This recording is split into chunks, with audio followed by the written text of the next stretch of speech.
স্কোয়াডে হামজা চৌধুরীর মতো একজন ইংলিশ প্রিমিয়ার লিগ তারকা, সাথে একঝাঁক প্রতিভাবান পারফর্মার। এশিয়ান কাপ বাছাই পর্বের সব রসিদই পেয়েছিলেন স্প্যানিশ কোচ হাবিয়ার ক্যাব্রেরা, কিন্তু আস্থার প্রতিদান দিতে তিনি পুরোপুরি ব্যর্থ।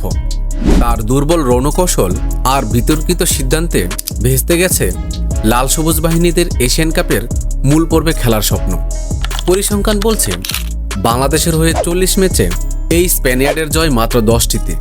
তাই বাফুফেও আর তার উপর ভরসা রাখতে পারছে না, যার ফলে ইতিমধ্যে শুরু হয়ে গেছে বাংলাদেশের ডাগআউটের জন্য নতুন কাণ্ডারি খোঁজার মিশন।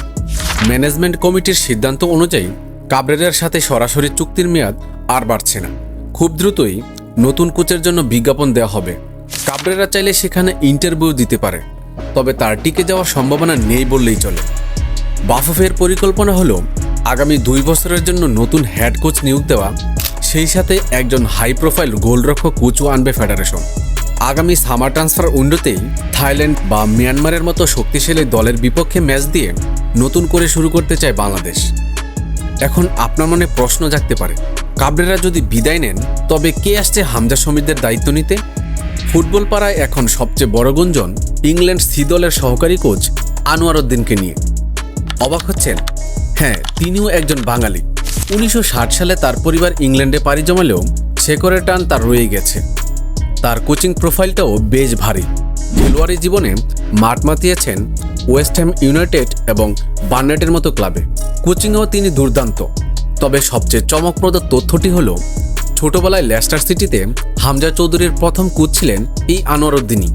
তাই হামজার টানে হলেও তাকে বাংলাদেশ দলের ডাগআউটে দেখার একটা বড় সম্ভাবনা উকি দিচ্ছে।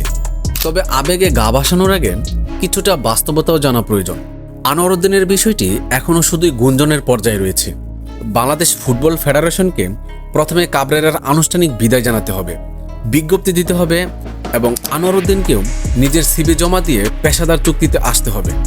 আপনার কি মনে হয়, হামজার শৈশবের কোচ আনোয়ার উদ্দিন কি হতে পারবেন বাংলাদেশ ফুটবলের নতুন কাণ্ডারি?